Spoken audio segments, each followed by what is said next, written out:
लाडक्या बहिणींना रक्षाबंधनाचं गिफ्ट मिळणार। जुलैचा हप्ता रक्षाबंधनाच्या पूर्वसंध्येला जमा होणार। महिला व बालविकास मंत्री आदिती तटकरे यांची माहिती।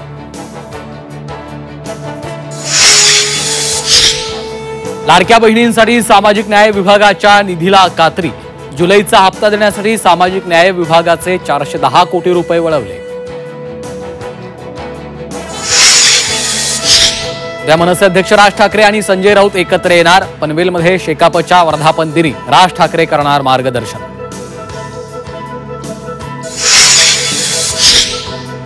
खाते बदलाच्या निर्णयावर खुश। क्रीडा मंत्री माणिकराव कोकाटे यांची पहिली प्रतिक्रिया।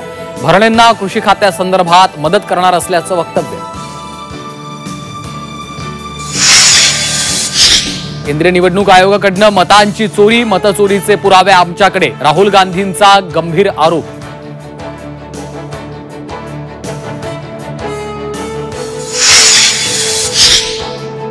कोल्हापुरात 18 ऑगस्ट पासून सुरू होणार मुंबई उच्च न्यायालयाचं सर्किट बेंच।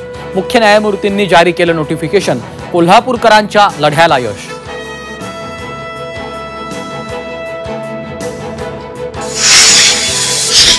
दौंडच्या यवतमध्ये 2 गटात तणाव। व्हॉट्सअप ग्रुपवर आक्षेपार्ह पोस्ट केल्यानं वाहनांची तोडफोड आणि जाळपोळ। 2 जण पोलिसांच्या ताब्यात। बाहेरच्या व्यक्तीनं पोस्ट केल्यानं यवतमध्ये तणाव। घटनेची चौकशी करून दोषींवर कारवाई करणार। मुख्यमंत्री फडणवीसांची प्रतिक्रिया। अवैध बांधकाम परवान्यासाठी वसई विरारच्या माजी आयुक्तांचं रेड कार्ड। प्रति चौरस फूट 20 ते 25 रुपये घेत असल्याची ईडीच्या चौकशीतनं माहिती समोर।